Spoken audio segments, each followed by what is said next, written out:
Welcome to Plat Chat Overwatch, episode 232. We're back with Joss, OC, Albert joining us last second, filling in. I just appreciate having your vibes here, just your aura. That's all for me. And then you can shed some light on energy and NA as well. So thank you, Albert, for joining us last second here. Yeah, appreciate that. You feel well prepared? You feel ready to go?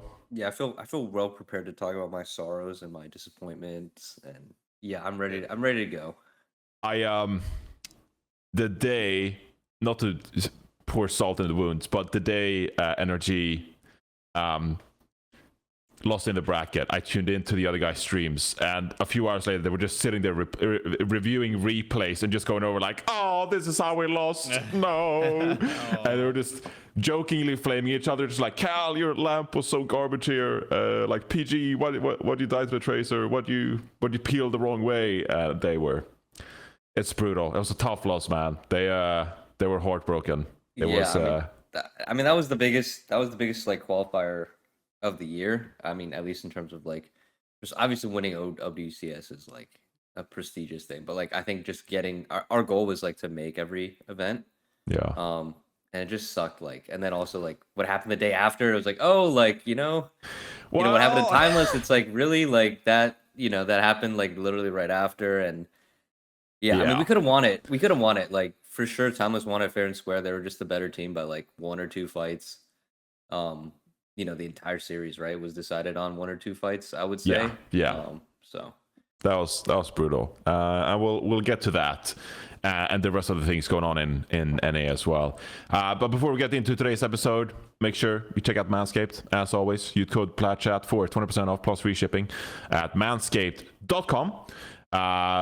It's not going to be some long read because actually I still only have the Father's Day read, and unfortunately Father's Day is behind us, and so if you still need some of these Manscaped tools, you can go to manscaped.com. They're supporting the podcast, and we're obviously incredibly grateful for Manscaped supporting the podcast and making sure we can keep doing this thing and support everyone coming on the show.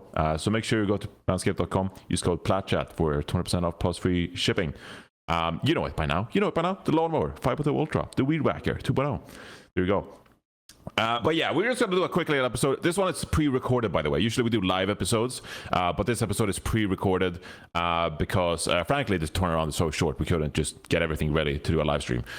So this is pre-recorded, so we can't respond to YouTube questions, stuff like that. But yeah, we're just recapping. Face it quickly here, and so let's kick it off with the EMEA here. OC, I know you were competing yourself. You were coaching in South America, but you were co-streaming as well, right? You were following EMEA and NA, were you? Yes, I was co-streaming the first weekend. I didn't the second weekend because most literally, like, my voice died, and it was like too much, to do every single match, every single region. The one day I woke up and I did OCE semifinals, and then I did NA. No, not NA. I did EMEA after that. So I took like a 4-hour break. Then I did NA. And after that, I was like, no, I can't do that. After that, I think I just couldn't do it. And that's relatable, though. That's relatable because both me and Joss, we were yapping all weekend. So we get it. It was actually funny, Joss, seeing some of your clips, your highlights from Dallas. And I was just like, oh, wow, you can really tell that Joss pushed the limits at Dallas. He's losing his voice. So relatable, OC. Yeah. We can relate. Albert, by the way, I think we can hear some of your speakers. I don't know if you're using speakers right now, but I don't know if there's a workaround for that. But yeah, let's kick it off with the EMEA. SSG come out on top after beating both Peps and Ents on the final day. And, it was pretty straightforward. So best team in the West, I think you can firmly say that they're still the best team in the West after just quite dominantly taking down Ents and GD Peps, who had their compositions, but Spacestation, they're just too versatile. They just have all the answers. How impressed were we with Spacestation? They were practicing some other stuff. They were playing like some Echo Genji stuff last weekend, and that's why they lost to GD Peps, but it felt like they just turned it on. And I feel like they're as good as ever. Firmly number one. Do we feel like they've improved at all? Do we think that they can actually take this to the Esports World Cup? Do we think that they can actually beat some of the Korean teams? Joss, you were casting this match. Did you feel like they were dominant enough? Do you feel like that was like a very convincing win from them?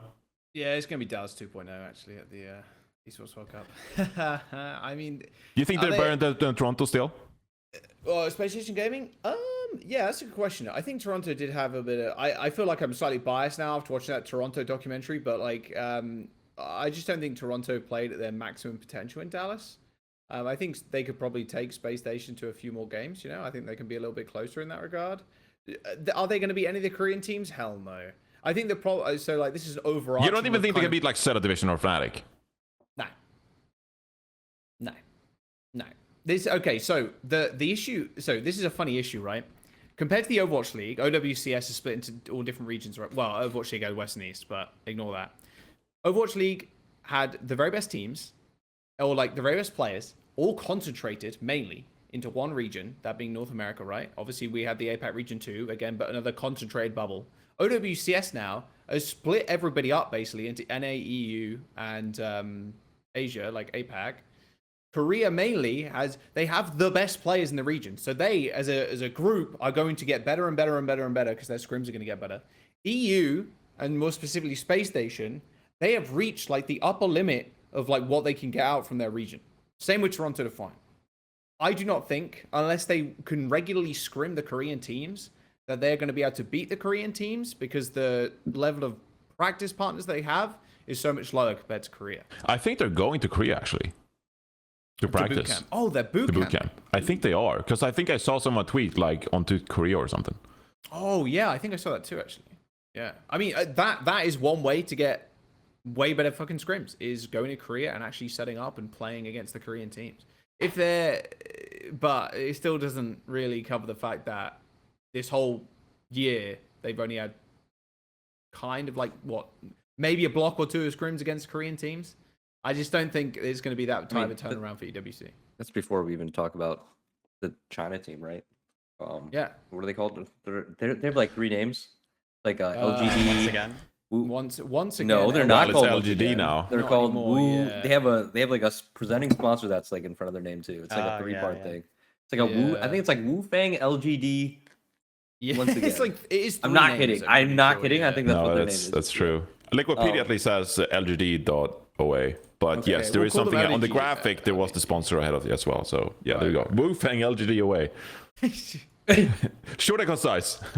Okay, I got it right. Okay, yeah. So Wu Fang LGD OA, and that's they're also being scrimming the Korean team. So like that's another high-powered team that with their own unique style, I bet, and Rush is their coach, so they'll get all the Korean scrims that they want. So yeah, I mean, I think it's gonna be tough for any team that's not from. It's gonna be tough. It's being an uphill battle for Toronto to get the practice they need. Obviously looking at the NA region, that it's where Energy's not in. Like Timeless is in now, and M80, right? And like Timeless is gonna be down a tank, right? Or like their normal tank that they played with, and they're gonna be like down in strength, and M80 also, they're down in strength too after losing. I mean, after having to replace 3 players, right? So yeah, I mean, I think it's going to be really tough for anyone from NA to do well, especially Toronto, just given the regional difficulties. Do you straight up not think that like SSG though, if they got the Korean boot camp, they could actually take it to the Koreans? OC, do you think that the Korean teams are just so far ahead, they have so much better practice that like even the best DMEA team like Space Station can't even bring it to those guys? I think it's a complicated question, and there's a few parts to it, right? Because I think SSG, there are certain teams, and in general, the EMEA teams and NA teams that they do not want to play against. Like SSG, they like to play the brawl stuff. If they go up against Crazy Raccoon, it's the worst possible matchup because they pull out the ball, right? And they can play the ball. Yeah. And I think like SSG, for example, have a better chance of taking down a team like Falcons. At least that's how it was in Dallas. Now, this is all meta dependent. And I think in Dallas, we also had the factor of the Koreans figured out the meta before anyone else did. Nobody else had a real idea of what the meta was. All of EMEA and NA were scrimming the wrong things. Really, nobody was playing the Malga consistently. The Malga wasn't what was being played. And then Korea, they were only playing that. And it was like, it was just SSG trying to solve something which couldn't be solved, basically. They were trying to find a solution to Malga without playing Malga. And then at the end of the day, they just had to mirror a comp that they didn't even know how to play. They didn't practice, and they lost. And that's not really surprising. Same with like NA, like Toronto. Like I think it was a little more even between Toronto and ENCE in that one match, where Toronto did get eliminated because it was just it was kind of Western meta versus Western meta.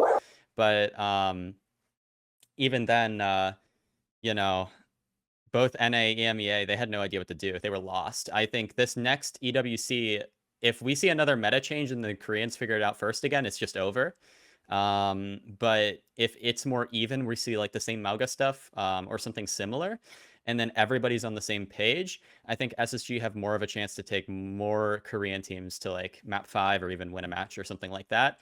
And they do have a chance at the top, but I think statistically the odds are against them. What if you compare just like the raw player power? Like even start there. Like does SSG even have enough like player power to even compete with these teams? Because like you're looking at some of the damage lines, so you could be like, oh, Psycho had a great tournament, you know, Sparker, a great hit scan player, but you're competing with like, you know, Lip and Heesang, and you're competing with like these damage lines are just different, right? Like even with great practice, can Spacestation even like reach that ceiling that those Korean teams can? I think absolutely, but player power changes based on the meta or based on the situation. Like we could see, I don't know if you remember World Cup meta, Sigma meta. That was like one of the worst possible metas for Korean players. Like actually one of the worst possible metas for that Korean World Cup team in general. But like the Koreans prefer a more open meta or something that is more divey. And in this case, the Mauga was something that they just kind of mastered on their own in their own regions. So that also played to them. But I think like in general, you know, you put SSG who in like they're really, really good. You have you know, a good tracer. You have Sparker, who's like really, really good at cast. If you can have Sparker play cast, then you're going to be better, right? Like if you're able to force the Ram maybe, or force a Sig or something like that, like you're going to have a better chance if you're SSG. But I think there is an element of chance to it with what the meta is going to look like. And I think the Korean teams are more well-rounded. So I do think they have a better chance no matter what. Although SSG, like their chances go up way higher if Brawl is better. So that's how I see it. Okay, so I just think NA, EU, like they're competing for 4th. I would say the top 3 is probably the top 2 Korean teams, and then I would put LGD up there like 3rd, or sure. So like those are the top 3 teams in my head, and any like getting 4th for any NA or EU team would already be like a significant accomplishment, because there's other very solid teams. It's just like I think those 3 teams should be in a tier above. I expect LGD to look really good based on their player quality and like, you know, with their previous history in Overwatch 2 performance at least. But the scrim bubble is definitely a thing where like, you know, if you're EMEA NA, yeah, it's just especially with the new patch, it's like, you know, like they're gonna get more higher quality practice, more reps in, play better teams, and yeah, I mean, I think EU probably has the better scrim quality compared to NA right now. I would say just due to like NA has 3 teams, right, and then two of them are like nerfed in terms of performance just due to roster changes and issues. Whereas EU has they have like 5 slots. They have like 5 teams going, right? So like they have a lot more like active practice partners. Like the last thing anyone wants to do once they're eliminated is to like help you practice, right? So realistically, Toronto's looking at 2 practice partners right now. Everyone else is probably taking a break and relaxing, and then Toronto has to, you know, figure out a way, like put together pug teams or something to, or scrim EU, right? That those are their only options. And if you're EU, you probably don't want to help Toronto. Like if I'm like, if Gumbo is coaching and still like he's like min-maxing scrims, he's like, okay, we're gonna only scrim like EU teams and like Korean teams. Like screw Toronto. Like make sure they get like as little practice as possible. Like don't scrim them at all. But who knows? I don't know if they're as ruthless over there without Gumbo like doing like a scrim cabal type move. But yeah, I like that move. It's pretty good. Moving on to Ends then. They showed a different look this time around. Obviously, Chase being integrated more. They still played at Vistola a couple of maps.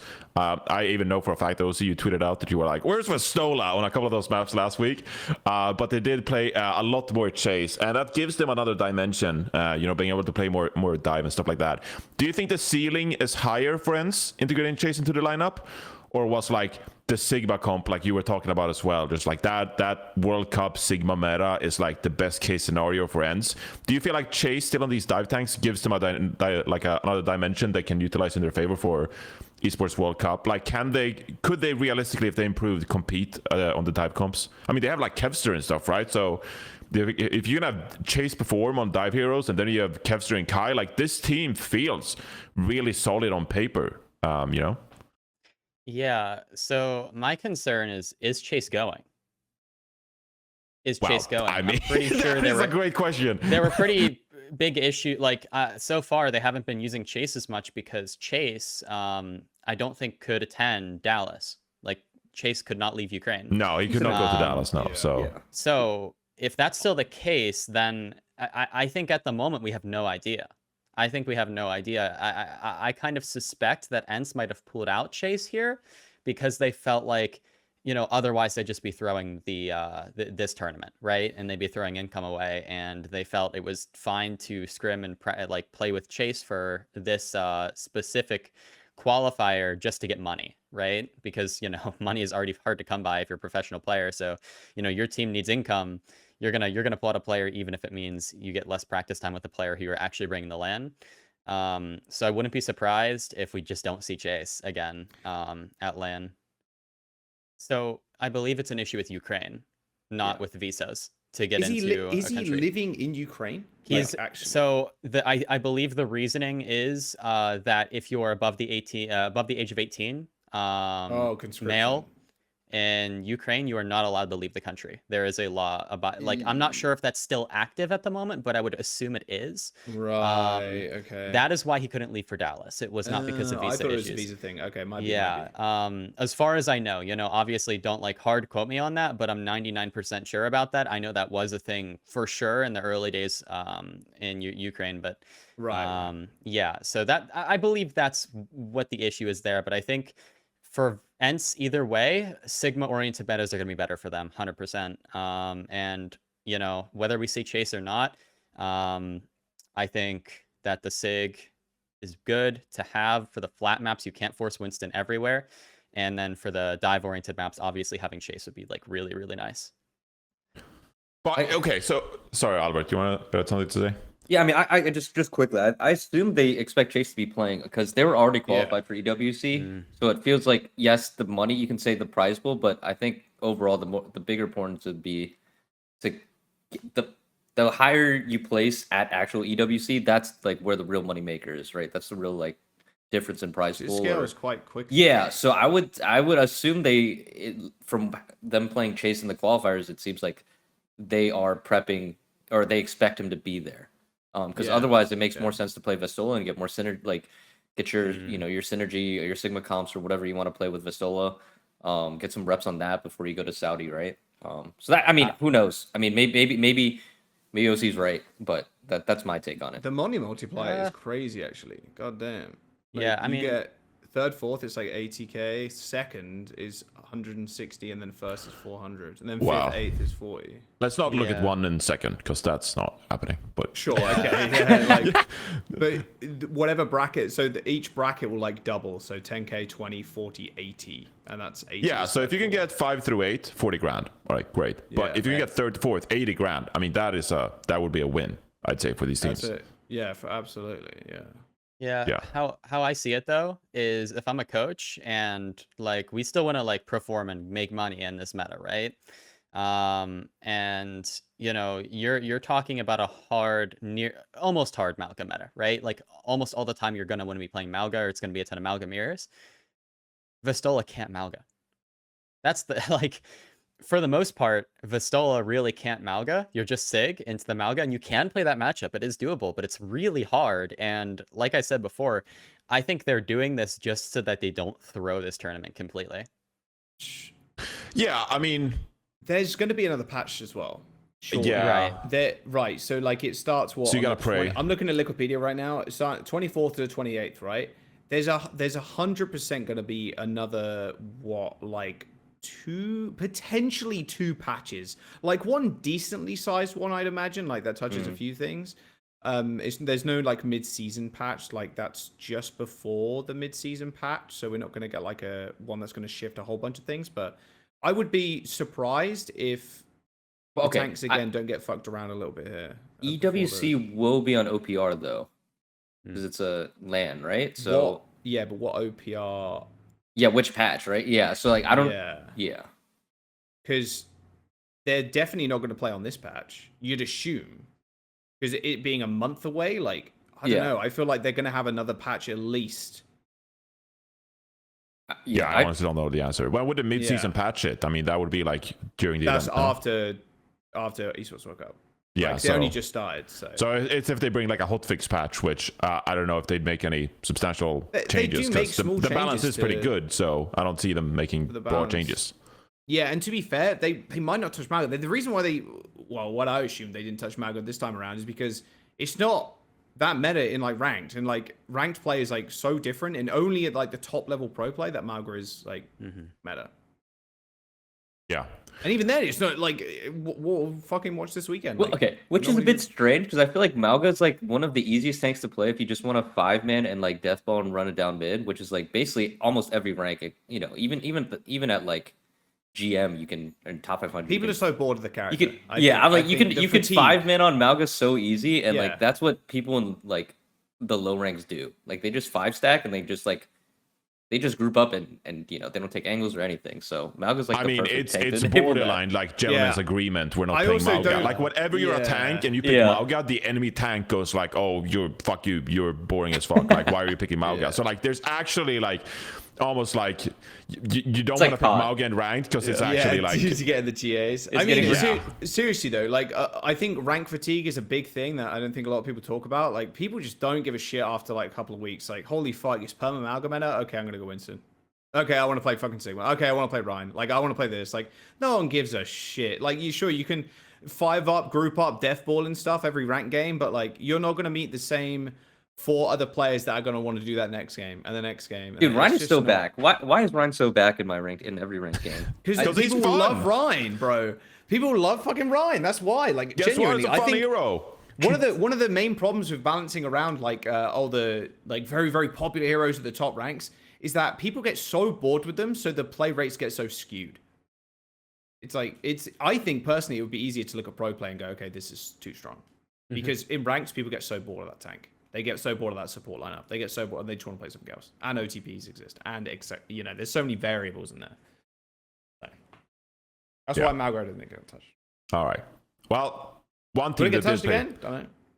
Yeah, I don't know. We'll chat more about like ENCE's chances, because I'd love to actually like discuss at some point just like ENCE, you know, what's their target for EWC? Like, could they compete with Fnatic and Zeta Division? It'd have to be meta dependent, of course, and there's lots of variables, but that's a segment for another time, because we got to cover all the regions here. So, you know, I guess kind of like the last question for EMEA here as we go through some of the teams, just like GG Peps, like, are they for real? They beat SSG once. SSG claimed we didn't, you know, we tried some Echo Genji stuff with opponent Psycho, but like, you know, is this team for real? Like going into EWC, like if you're GG Peps, you know, obviously you gotta have a good mindset and stuff. Like, but as like us watching the games, us like watching their gameplay, like, do they actually stand a chance? Are they improving at a rate fast enough to actually compete with, you know, M80? Even could they improve and beat, you know, ENCE and stuff like that? Like, are they actually competing with those teams, or are they a tier below? They did make top 3 GG Peps, but I mean, be a tier gap there, surely. I think it was a blip on the radar. Peps are interesting. I was a pretty big fan of Peps. In fact, I thought that they had a chance at winning it all, right? Especially after watching this first match. I'm working on a video of it, actually, of Exodial. I think Exodial playing extremely well in the cast. Like, maybe I would even go as far as to argue Exodial was like the best cast of the tournament, even though Sparker came in later. I think Exodial was crazy. Yeah, totally. He really did do better than Sparker. I think it was more of just an overall team diff. Just like really solid performance though. And Peps, are they for real? I think they are. Even after they got 3-0'd, I think what happened the first time around is Spacestation, they didn't scrim, they took a break. If you didn't know, after the major. And I think they were a little overconfident. They felt like they could just walk in and beat all of EMEA again, and they couldn't. They really couldn't. GG Peps were well prepared, and Spacestation were essentially forced to kind of match them. I think they played a lot of Echo Cast rather than Farrahcast, but beyond that, it was essentially a mirror from there on. And really, it's interesting. I think Peps, they definitely are still like below SSG, but can they compete with ENCE? I think yes, but they're a little bit below ENCE. You know how ENCE can kind of compete with SSG? It's the same thing with Peps against ENCE. And Peps is also, I think, still better than basically all the other NA teams, except for maybe Toronto. I think they can beat all of them very, very easily, actually. Yeah. Did you see anything from Peps when you were casting them, Jaws? So FD got Ajax a bunch of times. Yeah. I mean, that is obviously an issue. Getting picked quite a bit, and yeah, that's that could be something that could be improved upon. I think it's tough out here. I don't think that team is, unless I think if they make some changes to their roster, maybe. But I think there's a tier list. There's a tier break there. It's like SSG at the top, and then ENCE, and then there's tier break again, and then there's actually maybe not. Actually, maybe VP and ENCE in that bracket. And then I think that this meta is like really good for GG Peps. Like if they can play this, if Tread could improve upon the Mauga, at least FTGod is playing the Lucio, and maybe you can iron out some of that stuff. You have Exodio playing the Cassidy, and Naga, it's a good Pharah. So like this meta is surprisingly good for GG Peps. And I feel like, they could even make improvements from here, right? So yeah, if you're GG Peps, you're almost hoping that, like, please don't make a balance change before EWC so we can keep practicing this. Yeah, but is that a mark of a good team, though? Yeah, I mean, in this meta, it's a mark of a good team, yeah. If you can play the meta comp well, that's good for you, yeah. Sure, but... Are they going to get rock, paper, scissors at EWC? Probably. Yeah, but, like... yeah. If I could go in and just play this comp, and this comp is viable, I think that's good for GG Peps. So I guess what I'm saying is I do think that, they could show up at the EWC and look better, even better than what they showed here, and be more competitive in that regard. I mean, it's going to be tough with the maps as well, because like you are inevitably going to be forced to, some dive maps and stuff like that. But well, maybe I'm jaded. It's not a bad look for GG Peps. Just like they just got shit on. Like maybe that's because Space Station are just that much better and are just that much like of a tier break above them. But yeah, maybe. But it was like, man, there was like, where's the passion? Like dude, just give me something. Just give me something in here, boys. Like, please. I think if you ask them, I think they would say that they made a lot of like basic mistakes that they wouldn't do again. Sure, yeah, definitely. Because there would be stuff like they would be like all over the place. They would be disjointed. They would use Kitsune rushes too early. On like Hollywood, like they wouldn't contest the high ground correctly. And like Sparker was just like for free on the Cassidy. Just like rudimentary shit that like you really should have a better idea of. So I feel like if you ask GG Peps, they look at that series and just like, oh my god, like why did Tread jump high ground on Hollywood by himself? Right. Yeah, and like just like stuff mistakes. like that, right? So I feel like you could make improvements on that. Are they, are they realistically going to be much better than they were in that series? I don't know, but at least I think there's potential of them improving this comp. So. I don't know. Well, yet to be seen. I think. Maybe it's hopium. I don't know. Maybe I'm just forcing it. I don't know. But yeah, Exodio's sick. So Exodio is sick, and I think Exodio is, the best player on that team, like hands down. I think he's one of the best rookies in OWCS or like EU Overwatch right now. And I think if he was on a better team, I think we'd see even more from him. Honestly, I don't know. I think that a lot of the time it's Exodio just going absolutely nuclear, and then everybody else pretty serviceable, I'd say, but not exactly a team that you're like, yeah, they could definitely take maps off of like ENCE consistently or like Peps, Space Station like consistently. Roster Mania? Are we gonna get maybe Albert on in a couple of weeks and propose trades? Maybe I'm just a hater. I don't know. Trade proposal. Where's the trade calculator? What do they call the thing in the NBA? The trade machine? Yeah. Get that going. Kai for Exodial. Who says no? No, but I don't know. I still think that GG Peps, if they get to play this comp at EWC, I think they can make improvements from this comp. This comp. But I also think if any of the Korean teams just go Winston, I think it's just insta lose as well. I need to find a Caruso Frigetti trade. Oh my god, a Caruso trade? Wow, that is such a niche reference, dude. I even made like a Mike Breen bang reference on air, and neither Zoe or Jake understood the reference, and I was like, neither of them are gonna get that. Like, what? I was like, please, Jake, please understand the Mike Breen bang Jake's reference, but he did not. Gonna get that. Matt would have been pogging out of his mind. Matt. You need Mr. Yeah, I need Mr. X. You need Mr. X. That was. Yeah, so yeah, that was disappointing. It was after the Hanzo mode thing. I was like, oh, they made fun of Hanzo mode. I'll make a bang reference, but shit did not work out. That was tragic. Anyway, yeah, there you go. Anything you guys want to say about Virtus Pro before we move on to NA? Obviously, a pretty disappointing performance by Virtus Pro. We hyped them up. I was like, they're top 3 in NA. You know, they look great on the Brawl. They look great on the Sigma. And then they just kind of like fell short in the lower bracket pretty disappointingly. They lost to Twisted Minds in the lower bracket, right? So like then 3-0 as well. I mean, Kellan played Winston. I was just like, damn, bro. Like, I had high hopes for this team, and then they lost like that. And now I'm like, existential crisis. Just like, were Virtus Pro ever good? Like, it's so weird, bro. There were so many anomalies in this bracket. It felt like the VP game versus Ents maybe an anomaly, or like. Or either that was the anomaly, or the Twisted Minds game was an anomaly. Like, one of those games was an anomaly, and then obviously GG Peps beating Spacestation, that was another anomaly. Like, what is happening in this bracket? It's ridiculous. Yeah, so that was annoying. And, you know, it's a young team. I think Radar is like 18 years old. So, I mean, you know, they'll improve drastically from here, and great showing. You know, being so impressive in the qualification leading up to it. So great for them. That was a disappointing way to lose. And then Twisted Minds as well. You know, Kellan playing the wrecking ball and Ikenval the defense. At least they had the Winston comp up their sleeve, which worked. Really good rock, paper, scissors against Virtus Pro Sigma composition. So you got that going for you. But like, dude, he started on ball every time, insta lost first. And insta swat Winston. Yeah. I don't know.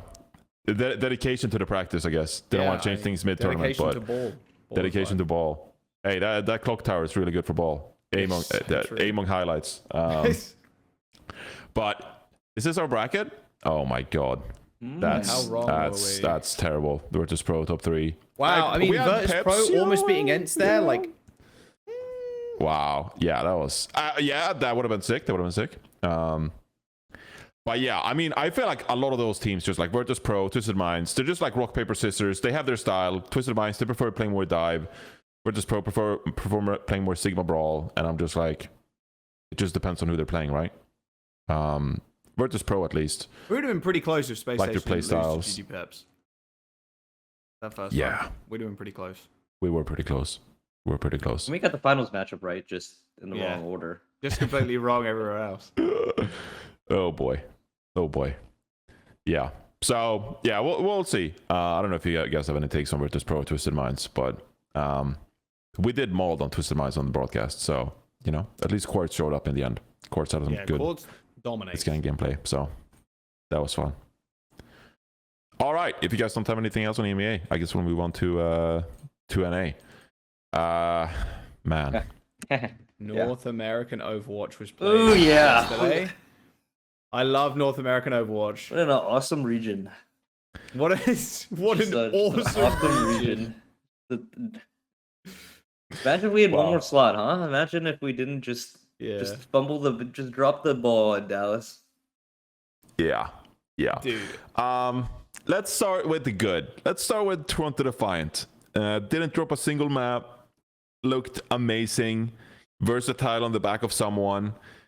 Looked better on the Maga comp, although I mean, what competition did they really face? What challenger did they really face when it came to playing the Maga comp? But at least I feel like they nailed the theory of the composition. You know, sugar free, hitting quite a lot of poke, Merit going on a lot more flanks on Cassidy, and then someone capitalizing on being able to get resources out pre-fight, and then using that value advantage in your favor and better engaged because of that. Will that work against some of the better Korean teams? I don't know.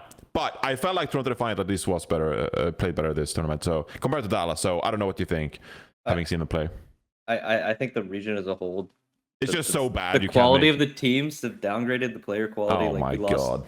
We lost 2 Korean imports on M80. Like they have basically M80 have a new roster, new tank, new DPS line. Like I don't know, Timeless just lost their tank. Like it's a mess over here. I mean, compared to Koreans, like Toronto Defiance, like or to like the other regions, Defiance basically just beating up on plumbers at this point. Yeah, actually. Like yeah, but actually, like you're just beating up on like some collegiate students essentially, and yeah, I mean they're doing what they're supposed to do, right? You have to give them credit for that. But in terms of like an actual test, like even they know. I think some of the players on Toronto tweeted like, yeah, like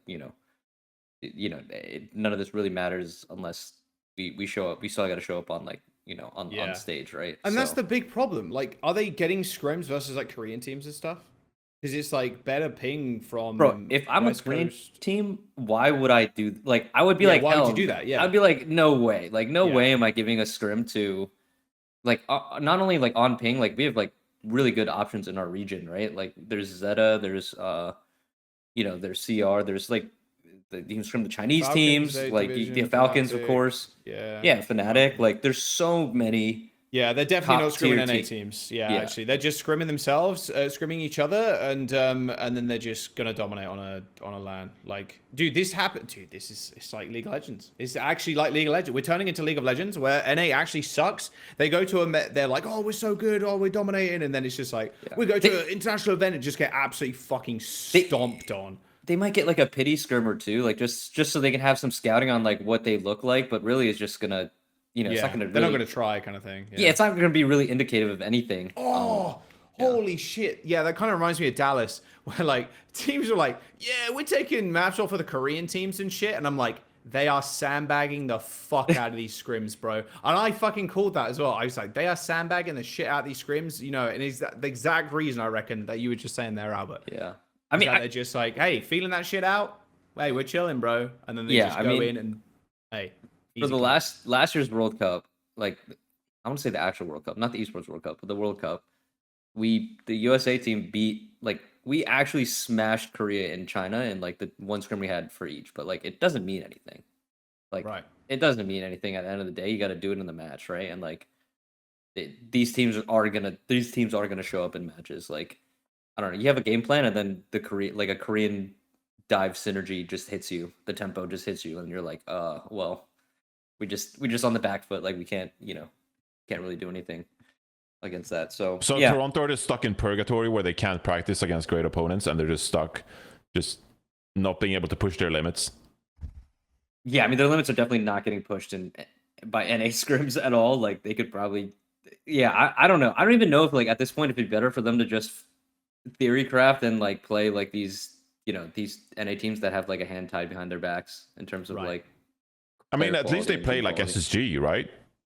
So, but yeah, you're saying like maybe they shouldn't do that, or like SSG shouldn't do it. But like that's what they did during Dallas. Like they've been dedicated practice partners for a long time, throughout all the year. No, I think any practice against EU teams is better than NA teams at this. At least the top, like, I mean, I don't even know the top. Like, I don't know how many. Maybe most of the EU teams, except for at least the top 3 would be better than the 2 NA teams they can practice against right now. Yeah. Mm-hmm. Yeah.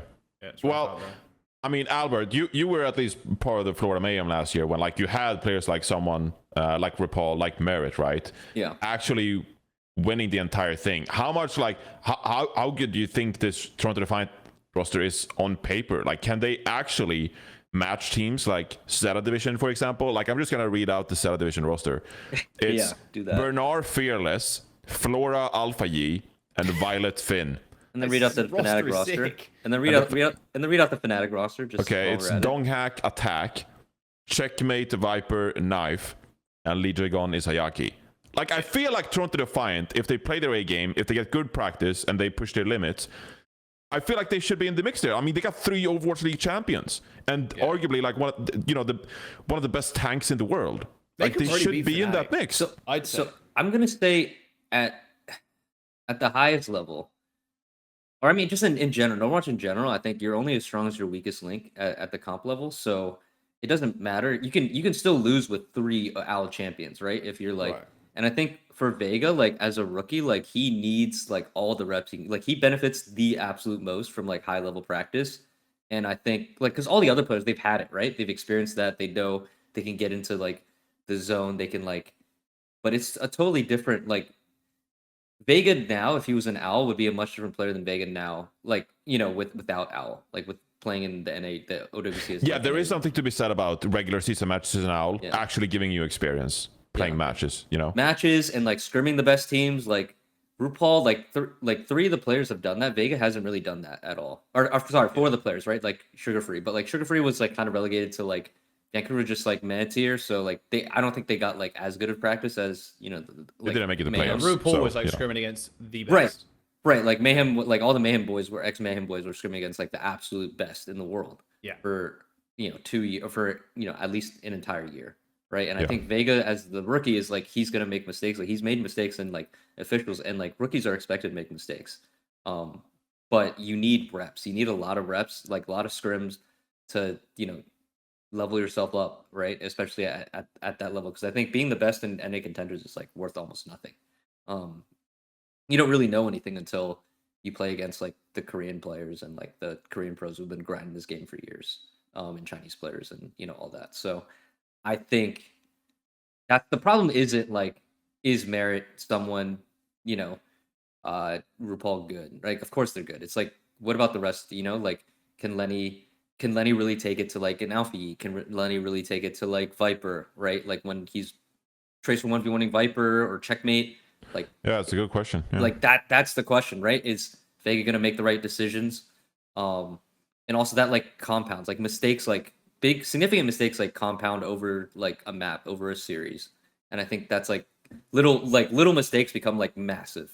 And we can talk about our game, right? Like tiny little mistakes, like basic mistakes become like massive problems, like in a match setting when there's stakes on the line. And everyone's locked in trying their absolute hardest. So that's what I think. I think the roster quality is there. I think the practice isn't there, and that's like no knock on the players. It's just a pretty like bad situation to be, or like unfortunate situation to be in, playing in like a weaker region, right? And being the best team and having imports and all that, and not being able to scrim like the top teams in the world.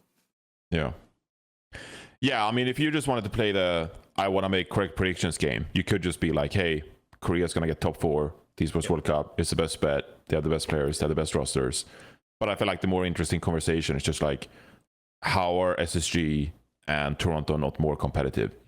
Shouldn't they be able to compete with Celebration and Fnatic? I just think it's scrim bubble. I genuinely think I mean, and that's fair, but it's also, I don't know. I do think Toronto could probably take teams like Fnatic though. I don't think that's out of the realm of possibility.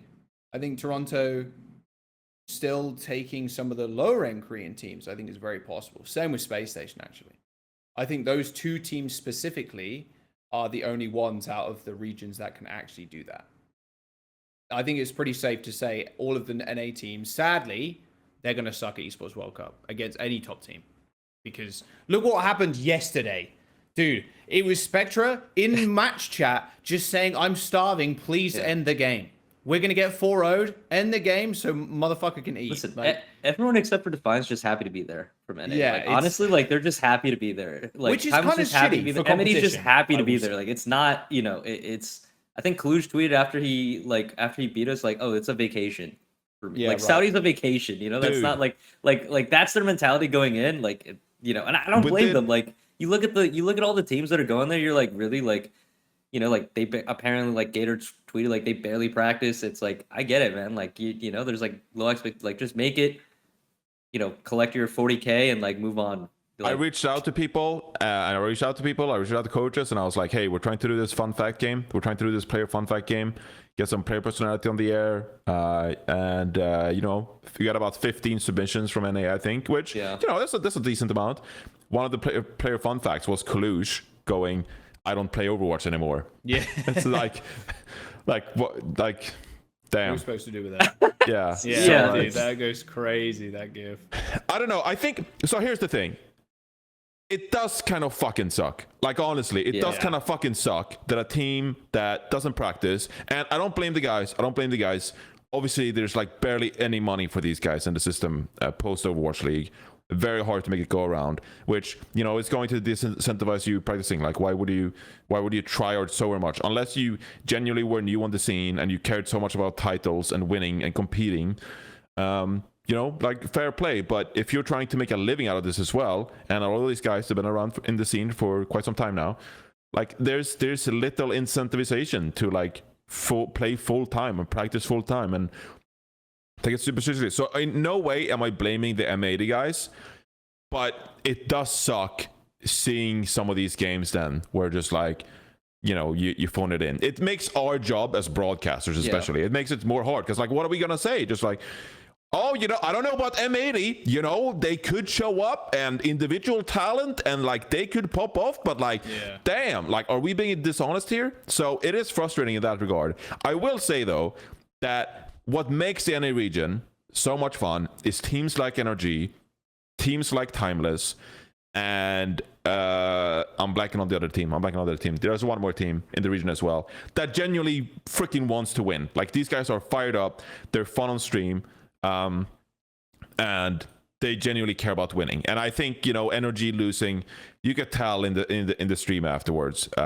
You could tell that like they really cared. You know, of course they cared. They really wanted to go to the Esports World Cup. And I think that dedication will pay off in the long run. In the long run, your dedication to practice, your dedication to scrims, and wanting to succeed, that is going to triumph. You know, veteran players, experienced players, not practicing anymore. So it's just a matter of time, in my opinion. What is the scene going to look like in a year? I could totally see like a young team like NRG being you know, on top, you know, taking it to Toronto Defiant, because, you know, they're just gonna get better and they seem dedicated, they're well practiced. So I think it's almost like a waiting game until those guys start to flourish. Yeah, I mean, I think it's just the dark ages of Overwatch for NA region at the moment. It's just like we've been thrust into the dark ages. Like, everyone forgot, like, you know, there's just no incentive, and like people like lost the drive. And I don't blame them. Like, NA's, I mean, now like NA wasn't really a region. It was just like a bunch of NA teams with a ton of Korean imports, right? And like select like only the cream of the crop like NA players got to OWL. And now it's like, okay, now it's like complete open, like region locked import rules, and it's like less money. So like all the ex-OWL players just you know, they're still better, like they're still basically like living off like I guess their advantage from like having those scrims and like having that experience. But yeah, it's slowly gonna erode away as like the Zoomers come in, and you know, they're grinding the game. Like, PG loses, continues playing ranked. Like the whole NRG team does that. Like, they just start playing ranked, like they don't care. And I think a lot of the Korean players, even now, like stopped really grinding ranked. They just like, we're just gonna scrim, and like I think some of the Korean players like barely touch ranked anymore, even like Korean ranked. Like I think like Shu and like Field, like some of the top players, like you was surprised, like some of them don't really play ranked that much, but they're just that good, and they get a lot, like they get more than enough practice in scrims again in Korea, right? But for the NA region, like I think yeah, ranked practice and like keep your mechanics up and like your passion up, like that's, you know, over the, like I think next year, like whoever makes it to next year, I think that's really going to pay dividends for them in terms of like their improvement as players, right? Because that's really the only avenue. Like the scrims aren't that good, so like the only avenue for improvement is like working on your individual game, like individual mechanics, your individual reps in ranked play. I think the void was much bigger for NA. Like the loss of like all the teams, and obviously all the best players too. And despite the like not playing ranked comment, ranked in general got a lot better because the Korean players and every bit of talent, almost every bit of talent, obviously minus the East region, APAC region, was concentrated into that region. It left much bigger of a void than it did for EU, which didn't have anything basically. Despite like we had, I was doing 2018, 2019 contenders, and then it was like as soon as I like moved to Overwatch League, and then it kind of like contenders kind of disintegrated almost, not because of me, but like it kind of disintegrated, and like most players that were good enough got picked up, and like EU, it didn't feel like that much of a void left. And then now there's competition back, and now there's like they have their own region. The competition there is way fiercer because they want that opportunity, because it's something that they've never had before. But within NA, it's like, okay, we have this competition. We're trying to get to like Owl and shit. It's really hard because a lot of the best players are the Korean imports that are coming through. But we're still trying to make it, and ranked is like super tough. And now that's gone. It's like, holy shit, what's left?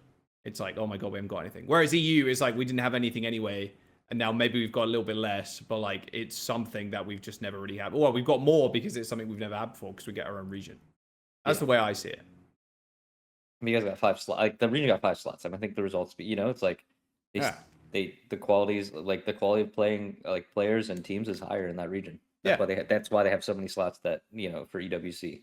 I do agree with you, Albert, too. Like it's going to take a couple of years maybe to like get to the point where especially NA is going to become like ultra competitive, like not back to where it kind of was, but it's going to be up there. Like there's going to be a second Toronto Defiant maybe, but like probably not. It'll be Toronto Defiant, then like the next 3 teams will be like very competitive. Next year or the year after, I think it's just going to go absolutely insane, and then they're going to be taking it to the Korean teams. I think the silver lining is we at least still have a thriving collegiate scene. I think that's the only like silver lining I can see is like, okay, at least we have collegiate, and at least like that European players, like good European players will get picked up for like North American like collegiate teams, like their education, they get they get something out of going to collegiate, and we have a lot, like most of our players also like moonlight as collegiate players. At least most of the pro players have like a collegiate team like Winthrop or Maryville. Like we have a bunch of pretty strong collegiate programs that like know what they're doing in terms of picking up like top tier talent, like pro level talent, at least for the NA region. So that's only silver. That's a silver lining. Like at least there's some structure in place, and there's some like, but it's not really you're not getting like Toronto Defiant levels of support, right? It's like a different type. But compared to EU, which I don't think they have a collegiate scene at all, if I'm not mistaken. So yeah, yeah, not really a thing in EMEA. Yeah, unfortunately not. So I think it's just a matter of time. But you can see like there's some small golden nuggets in the North American region, like Tree, for example. You're just like, I hope Tree joins a roster that is competitive, that is trying, and he will get a shot at like really growing into a phenomenal player, because everyone wants Tree, of course. He's fantastic talent. So I hope he lands on a roster that they play regular scrims, they play a lot of scrims, so he can get more practice time under his belt, scrimming with a pro team, and then also play more competitive matches, and he needs a Korean team to import him. He needs to be the first reverse import, like the first export, the first NA export. Like he needs, like that's what he needs to like level up. Tree to run away. Thoughts? Tree to run away. Tree to get Tree on a Korean team. Like I don't know. I feel bad for Tree and Vega in terms of like Owl not being around, because like they were definitely next up, and they were literally like the biggest like what if stories from NA. Like NA was like, we have like we very rarely have like prodigies or people come up that are like. These two were like known prodigies. Like we've had unknowns, right? Like RuPaul, like relatively unknown. Like Landon, like like not not very high expectations, but like coming in and they turn out to be phenomenal players. World class players, championship players at that. But Vega and Tree were like touted as like, okay, this is like the next crop. This is like these are like the next like this is the best main support. This is the best like flex DP or like hit scan flex player that NA's produced in a long time, and like just not getting to see them play like in an actual like franchise league or for a franchise team was like I feel kind of bad for them. Yeah, agreed. We'll see where it goes from here. God knows there's not a lot to talk about yesterday's matches. That was a fiesta. It was kind of sad, actually. Dude, we had one of the best games of all time, that lower bracket semis, and then like the next 2 games were just kind of like jokes. It's fun to have like one meme game every now and then, but my god, bro, like it's like M80 basically got gifted on that win against Timeless, right? They did. Like that was just like no tank, like that was just too easy. And I understand, so like, and they know they're gonna they got 3-0'd by Defiant in the uppers, so it's like it's just like they just stopped trying. They already did what they needed to do, like they already knew they were playing for second, right? I get it. I don't know. Our match is still like there were so many There are so many chances for us to win. Yeah, let's talk about it, because let's be real with Timeless. I mean, another incident in Overwatch Esports where a player apparently says some hateful shit. You can't even show the fucking screenshots because it's so bad. It was really bad. It's just, I'm fucking jaded at this point. This far into the Overwatch Esports scene, I'm just fucking jaded at the 2-3 times a year where, you know, a player just like... Can I just say something? Yeah, go for it. Can we just pre-order this cancellation next time so like we could just qualify it instead of Bro, I feel so like, can we bad just for you pre-order guys. the cancellation? Like, Like, don't shit, dude. don't wait until they Damn. qualify. Just like make sure they don't get the chance. Like, you know, I don't know. This has happened a lot recently. Saving the receipts or Saving what? the receipts. Yeah, they like some of them were from Overwatch. Yeah, Fuck, man. It was Overwatch 1, bro. or One, something. yeah. Some of them were Yeah, from it was Overwatch Overwatch 1. God. Yeah. I'm not sure what season, but yeah. So This like, is the second time it's happened in this way, where someone has saved evidence of something and then just held it. And it confuses me, right? Because I think the whole idea and the whole purpose is just to do maximum damage possible to the person involved, which I understand. You know, if you say stupid things, you want to get back at them, right? And you want to make them pay for that. But I think you're also hurting like all other 4 or 5, however many other players are on the team. And then you're also hurting the staff on that team. And you're hurting the other players and staff potential reputations as well for being affiliated with that player without knowing that these things are happening.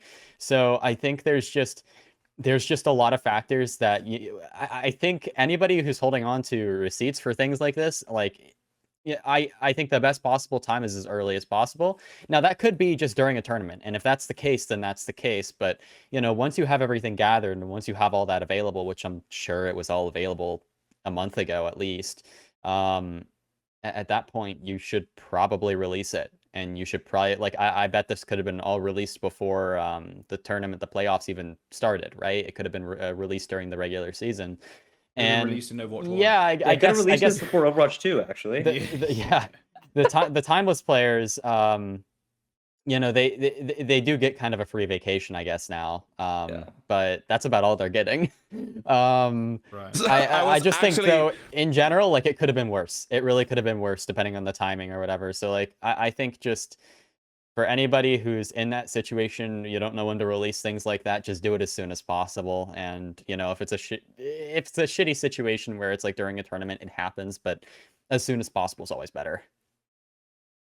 Yeah, I mean, I feel extremely bad for all the timeless players and staff who has to deal with this stuff now. It feels garbage for NRG, who obviously, you know, you were a team fight away from qualifying in the first place, and I don't even know what the rulebook says. Like, do they need to straight up play with Urso? Can we pick up a different tank to fill or a slot? I just want to say for the viewers out there, like, I don't think we need to go here on like a 5-minute crusade and just like condemn what Oriel said, because obviously it was fucking terrible. Yeah, we know this shit by now. Like, Jesus Christ, please don't fucking spew hateful shit like this. Please be a good person. I beg. Please be a good person. Challenge.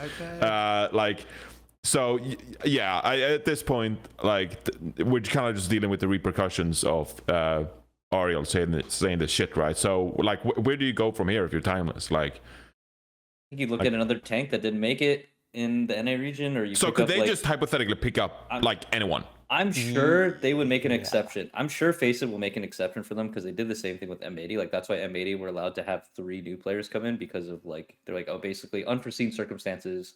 Any TO can like just change all the rules they want. Basically, that's what Faceit did for M80. So I don't see them not extending the same courtesy to timeless. Like, hey, like, this shitty situation, like, pick up, whoever you find that is like legal, that's like.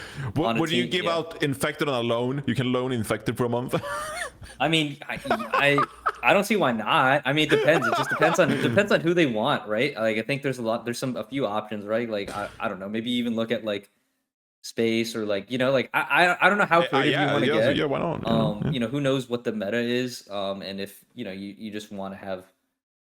I mean, if this is a true vacation, like, just bring along a friend, I guess. Just bring along a friendly tank that wants to go to Saudi, and just call it a weekend.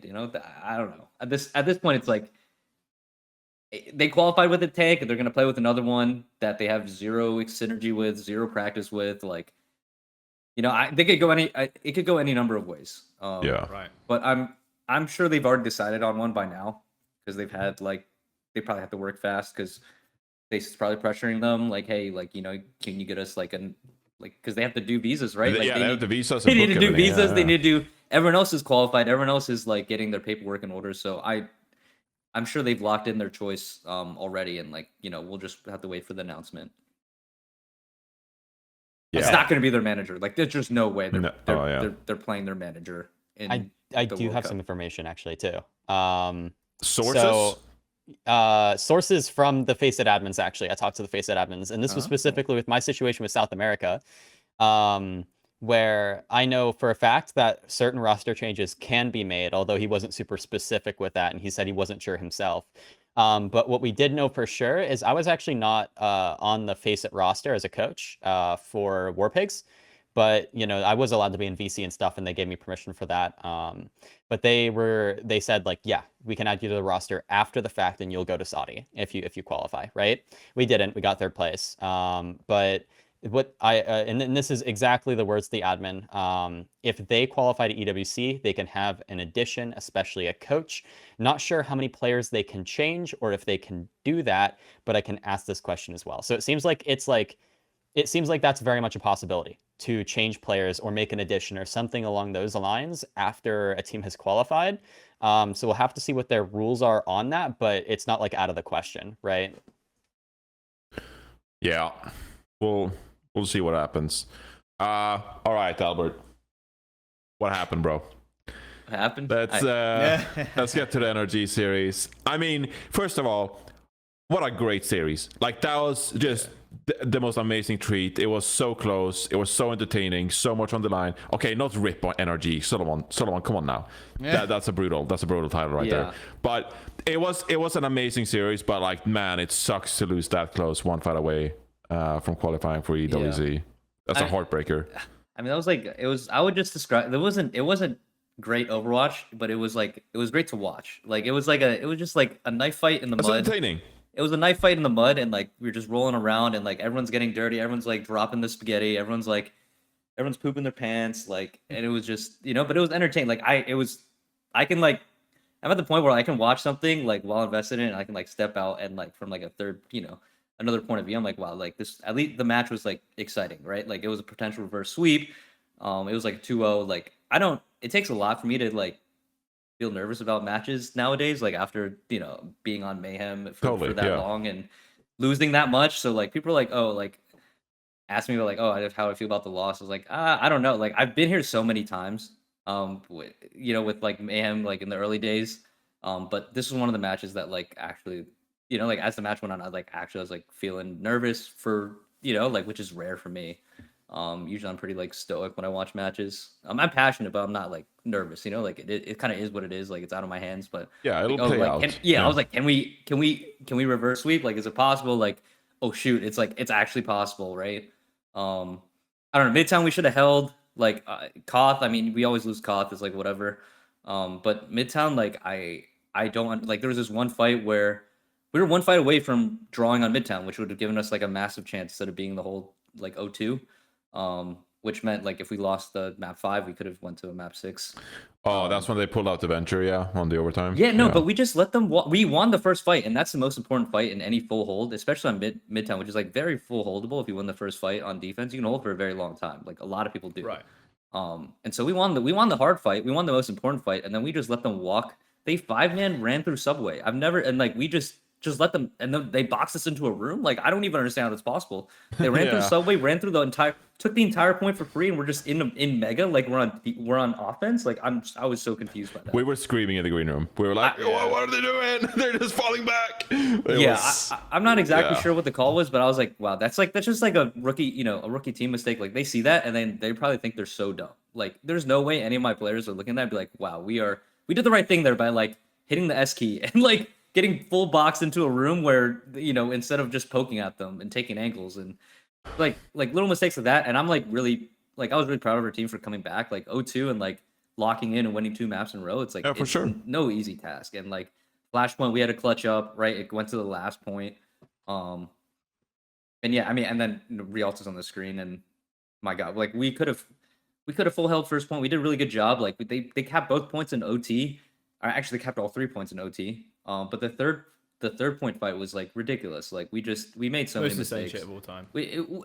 There's no way someone can swap Sombra and get a 5K. Like that should just not happen. Like PG high noons on cart. I don't know why high noons on cart against a Sombra. Like that's kind of insane. But like he does that, and like we also dropped a bunch of spaghetti everywhere. Like it shouldn't even gotten to that point. We just needed to kill, like confirm a kill. And just like little mistakes, like lack of target focus. Which is like very, very basic Overwatch, right? Like everyone knows target focus. Everyone just call one target, burn them, move on to the next, and like that's all we had to do, right? Like secure the fight. When we had all the advantages, and then in our attack, it was also the same. Like they swap Bastion, and then nobody presses tab, and like they have a window, and they just Bastion window, and then like 3 of us die, and then we still had a chance coming back in OT, but it was like we had our chances this match, and unfortunately, like times were just like slightly better, when the stakes were the highest, and it's an insanely brutal like experience teacher. Like it's like one of those matches you almost like need that you'll learn so much from, but in the most brutal way possible. It's a heartbreaker in that regard, because like as you say, like you just need someone to be have composure in this scenario and keep everyone in check. Yeah, you need one. Otherwise, you need one person just be like, hey guys, like calm down. Like let's just someone to like just we need to all be on the same page here. Instead, there's like all these split target calls, and everyone's like, there's like I don't want to say panicking, but like everyone's like it's not clear. Like there's not like a clear like, hey, this is what we need to do. Let's execute it. It was like this target, this target, this target, this target, and it's like that's how you slowly like that's the only way you lose like an advantaged fight, right? Like because the other team's coming back, it's easy for them. They got their down numbers. They know they need to play perfect, right? They need to make us make a mistake, and for us, it's like we have so many options to win. We just think it's like I see this all the time in Overwatch. Like people just let off the gas, right? Like they think they've already won it, and then it's like, oh wait, they got a pick. Oh wait, they got 2 picks. Oh wait, like we're losing, and then it's too late. By the time you realize, like it's just too late. The fight's lost. They've clutched a fight that they should never win. And then you've thrown the map away. You've thrown the series away. And like that's every team goes through that. Every young team's gonna go through that. Like really impressive for what Timeless did to the swaps they made. They came back on the right heroes. They came back on like Doom. Like RO bought enough time. Like Seeker came back on Sombra. Like I don't even know why the Sombra just come back faster, I guess, and then just gets a 5K. Like I mean that Sombra 5K was the most ridiculous thing I've ever seen. I just what don't. What the hell? I don't know how that. I would love to see a secret POV from from his POV, like what it looked like. Like we must have looked like complete idiots from his perspective. Like he probably was just must have like bots or some shit like running around. Like everybody standing still, taking those viruses, taking those hacks. Like I mean he saw PG high new on card, probably just manual hacked him and burned him, like hit him with the virus, hit him with COVID, and I don't know. It was. And at the end of the day, like just for Thomas to lose their tank, and also like for us just to, just knowing what happened at Dallas, I already knew it was going to be difficult. Like, it was very doable. Like for sure we could have qualified, but like, it definitely wasn't going to be easy. It wasn't. No one's going to give us the qualification, right? We had to earn it. We had to take it, and we just didn't do that. And like I'm still proud of my team.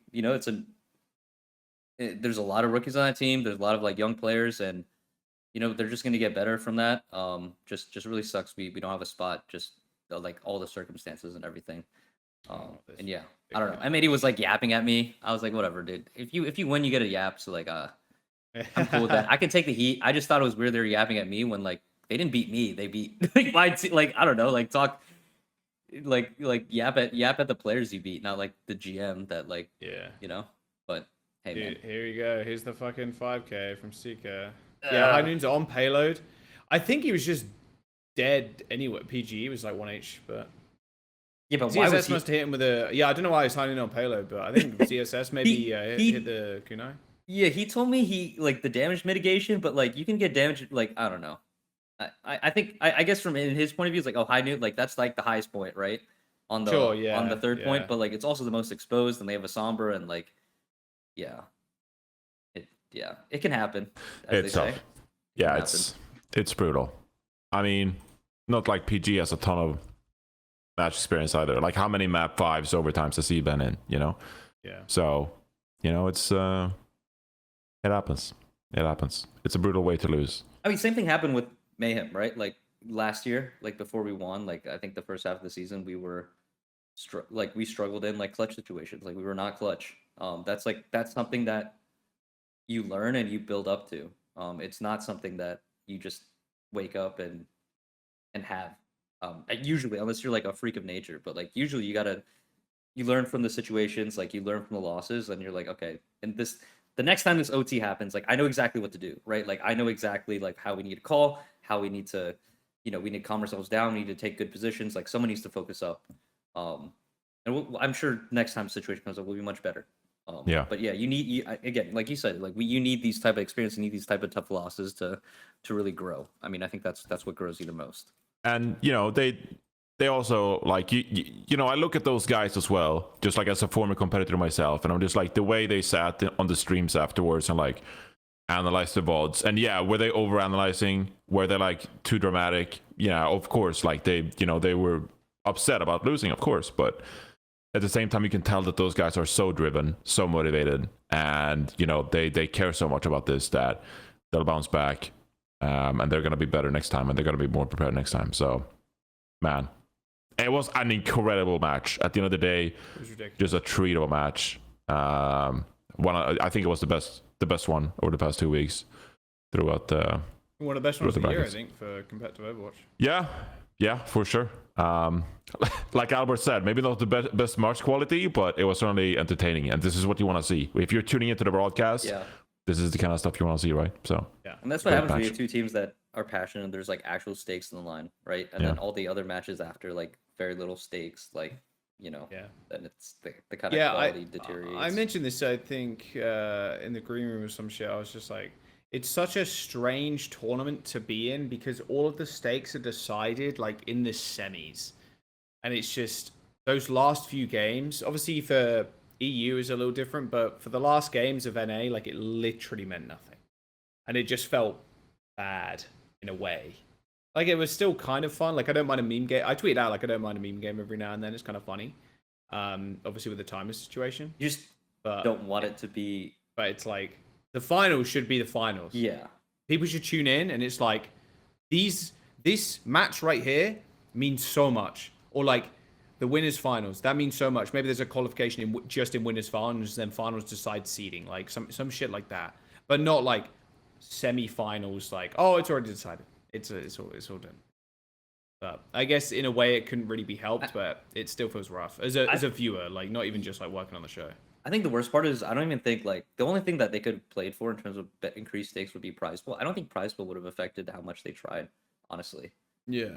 Because like they got gifted second, like MAD got gifted another like the upper bracket finals, right? Like no matter what this, if they won $100,000 for being Thomas, it's not like Thomas had any chance of winning anyways, right? So like that bar was already so low, and then they played Toronto, and it's like okay, they already got 3-0'd by them earlier on, and like NA as a region is just right now like the top.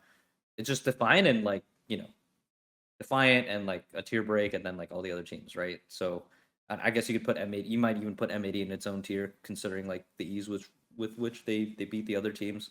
Or not even ease. Like we took them at 5, right? So like I would say Toronto, Defiant, tier break, and then all the other teams. Yeah. So yeah, I mean I think it's just a tough. It was just a tough from like a tournament perspective, from a regional perspective to like get that much out of the finals, unfortunately. Yep, that's how it goes. Well, I'm sorry, Albert, but It happens. they'll bounce back. All right, I don't think we have a lot more. OC, do you want to quickly chat about your journey in South America? Yes. American Overwatch. Let's make the Brazilians happy for once. Let's go. Let's talk a bit about South America. South America was interesting, for sure. I was offered to coach for War Pigs like 2 to 3 weeks ago-ish.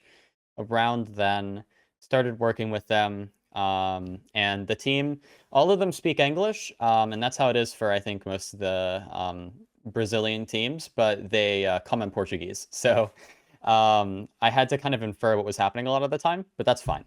It wasn't too bad. I just discussed with them. I was like, if I didn't know what they were frustrated about, you just ask them like, what do you feel like went wrong? And then I talked with them about it. And then over time, I kind of got a better hang of, what they were saying or what their general goal was in a lot of these fights. So really, I mean, it was a battle between 3 teams for the EWC slot and really for a vacation and money, right? So you have that minimum $10,000 that you're making by qualifying. So War Pigs, Loaded, and They Say. Those 3 teams were your 3 competitors. I'm just going to refer to and They Say by ATS because that's easier. The team that won in the bracket was Loaded. That was a team that we were also mostly preparing for. And South America is interesting. Every single team essentially had an off-tank player as their tank. So we did invest the most in Malga out of all the teams, but the problem was that we sucked against SIG. And They Say, ATS and Loaded, they both just forced SIG, right? So we realized very, very fast in our first match against ATS in upper bracket semis that we couldn't just force the Malga, right? It was it wasn't working. That's a tough beat, yeah. We couldn't beat them. Like it was Samoa, one of the best Malga maps, right? And SIG beats you on Volcano. Like if that happens, then it's like, okay, oh boy. And I immediately had to switch gears and just try and match the SIG, right? But then at that point, we're like on a timer. Basically, it's 1 match a day. You start Thursday, you have a match Friday, Saturday, Sunday, right? So we had that first match we lost. And then we went up against Los Hermanos in the lower bracket semifinal, and they did make it to playoffs, but it was like a massive tier break, and we just 3-0'd them. And then we went on to the lower bracket final against ATS, who lost to Loaded, and it was the same deal, 3-1. I mean, we couldn't pull it through. We took Eichenwald. It was actually the same exact map picks. It was for both matches, Samoa, Shimbali, Esperanza, Saravasa. And what was it? Eichenwald, yeah. So it was all the same maps. They took Samoa off us again pretty easily. I thought we could bring it back. We VODed it. We looked at it a little bit, talked about like what we were going to do. Didn't work out. We VODed Eichenwald a ton. That's what we worked on the most, and we won it. And I was like, okay, we can bring this back. And then we took Esperanza off of them the previous time. Couldn't do it the next time. They took Esperanza off us pretty convincingly. And after that, I think the issue was like me as a coach. So we had to pick between Team A and Team B, right? We knew that no matter what, they would win Saravasa if they got Saravasa. I gambled that we could win 2 out of the 3 of Samoa, Eichenwald, and Esperanza, and I lost that gamble. So we never made it to Shimbali, which would have been a map which we could have won. So essentially the match ended when we lost Esperanza because we needed to win it. Because Saravasa was just the Rio. Like we really did not stand a chance, right? So that was just really rough. We spent most of our time scrimming New Junk City, and that was also a gamble that did not pay off. I think both teams they really leaned into Saravasa. So yeah, I think definitely I could have done better with preparation, and I think it was just a matter of us needing to realize that our opponents were going to force SIG no matter what, and weren't going to use Malga basically at all. And if we understood that sooner, I think we could have adapted a little bit faster and maybe had a better chance. Grand finals were crazy though. Loaded ATS 4-3. 7 map banger. Yeah, it was very close. So I really think that top tier of War Pigs, ATS, Loaded, I think we could have taken maps off of Loaded. I think every team could take maps off of every team. So it was very competitive between those 3, but beyond that, really not. It was just a competition for 10K and a vacation. Yeah, I mean, it's a vacation, but at the same time, it's good that the region is getting some kind of support after 4 years of just not nothing really existing. Right. Yeah, it's really good. It's really good. Yeah. And again, we talked about this at the start of the year. It's a region that you want to get involved. It's a really passionate region, Yes. and it's yes, the level of play is not nearly the same as NA or what have you, but over time, you never know. You give these players an opportunity to improve. You give them some incentive, and they could drastically improve over the course of the next couple of years, right? So I think it's a great step in the right direction. I hope South America gets integrated into OWCS at some point. to further incentivize that, because even these rosters, right? And maybe you know more about this, but like, right. you know, they're just put together for this qualifier, for a chance at qualifying for Esports World Cup, right? But maybe if there was some more year-round kind of competition, then they'd actually be incentivized to like put a team together, get practice partners with North America, and like try to build towards something long-term, you know? Yeah. So yeah, it was a glimpse of like what is possible in this region. Looking at the Liquipedia page is quite interesting for Loaded specifically, because it's like every player retired in 2021, and then it's like, oh, there it is, like retired, boom, then they come back. It's like for Loaded, or like there's no retirement bit, but it's like the team is like, oh, we left in halfway through 2020 or 2021, and then now it's 2024, they're finding teams. So yeah, I'm hoping there's more support soon. I think places like Japan, I'm glad are getting more support now, and I think South America is going to be like the next big push here for, or at least I hope. Obviously, we're not on the fucking. Yeah, I mean, Japan is a success story and should be an example for SA and OCE. Exactly. Yeah, I mean, SA's in an interesting position. I think they're definitely in the worst out of all of them. Like Japan and OCE, I think they both have Koreans and they can scrim Koreans. Think about that, right? So that is a viable option for them. It's a bit of ping for the Australians, but it's not too bad. So I think the fact that they have that available and Korean imports are a very viable option means that that region can develop a little bit faster. And then Korean coaches as well. Think like Korea staff, everything, they have that available to them. South America is unfortunately stuck with NA as the older brother. And NA isn't a great older brother. For SA, I think it's just it's already a weak region. And then you have South America, which, you know, you want to develop, but it is a bit rough. Now, I think this also does kind of introduce opportunities for South American players, though, because I think that if we're going to see a big move from the region in general, it's not going to be from a team. I don't think any Brazilian team or any South American full team is going to be very successful in the next 1 to 2 years. I think it's going to take longer than that if it's going to happen. I think if there's going to be any sort of a move, it's going to be one player who's going to be an import and like make their way up the NA ladder, right? So I think it's going to be a South American player who is able to climb that ladder, improve, make it to a LAN potentially, and then from there that inspires more South American players and maybe even more teams to improve, and then the region starts to be taken a bit more seriously, right? You get one import, then 2 imports. Suddenly NA is importing more and more South Americans because they're an easier option in comparison to importing a Korean, for especially those like lower tier 2 teams. Like, I think that's definitely a viable option. I don't think it's going to be like, I don't see a Brazilian being on like Toronto Defiant anytime soon, but they definitely like the lower teams who, you know, 5th, 6th place around there. I think a Brazilian can make it that far. Yeah. Yeah, it's going to be interesting to follow this region. And obviously, like, who knows what happens now with the qualifier over. You know, Loaded qualified, but like, good luck. And then, you know, I don't know what the other teams, what there is for them to do realistically. I guess Face It Season 2, but I don't know. Mm-hmm. Is that actually, like, that is almost like a question. Is that a question? Or like, are they actually competing in Face It Season 2? Or, because like, there's no Esports World Cup slot at the end of it. Yeah, so, I don't know. I'm not sure. There's still money for Face It League Season 2. I just don't know how many. I just don't know how many teams are going to compete in it because there's no stakes other than just money. Yeah. Mm-hmm. But you could say with the lack of prize pool in general, maybe that even money. enough. I think players are still going to play. Like, I don't think that's yeah, fair. Too much of a big disincentive. Could be. I could be wrong, but yeah. I think most people just play just to have something, you know, like maybe get it's something to do, and it's totally. It's better than totally. scrims. It's better than scrims. Yeah. So better than ranked, of course. Yeah. of course. Yep. It's Yeah, there, you might as well use it. We'll stay tuned and see how it goes for sure. Yeah. Registration is open right now, Season 2. All right.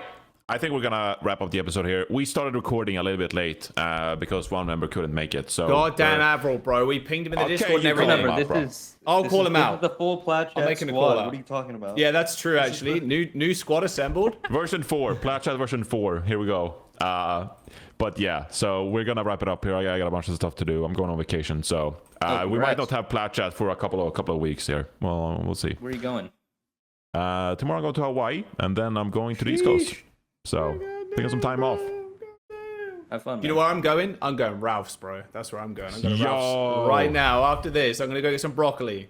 Ralph is goated. Yeah. Let's go. Friends player of the week. Oh, you threw this up, someone? Friends player of the week. This Johnny's tweet right here. There you go. My tweet. Johnny's Let's go. tweet. The tweet is the tweet of the week. Tweet of the week. Tweet of the week. Yeah, That should be a segment. I think the 5-year anniversary was a week ago. It was June 17th. Yeah. And this is in the middle of stage 3, 2019. We're building Team USA and South Korea rosters for the 2019 World Cup. And we're discussing whether I just randomly clicked somewhere in the clip and it was like, would you rather have, you know, the Vancouver Titans backline or the New York Excelsior backline for Team South Korea? And at some point we discussed Jane being the GM for Dallas Fuel. So a thrilling episode. Bren couldn't make it to the first episode. So that's a picture of him at the Guildhall where we played board games, having some beverages. And Matt had a headset microphone. So times were different. I think the streets need some archival footage from like the cameras inside Guildhall of that time. The archival footage. When Sideshow and Bren were just getting blackout drunk like every night. That footage has been sabotaged. It has since been deleted. It's been seized. It's been seized and it's been destroyed. Yeah, there's no evidence. I hope that never comes out. But there you go. All right. We're wrapping up Plat Chat here, recapping Face It. We'll be back, at some point here. But no Plat Chat for the next couple of weeks. Thank you, Albert, Osi, and Jaws for joining me, recapping some Overwatch. And we'll see you again soon on the Plat Chat channel. Take care, everybody. Yippee.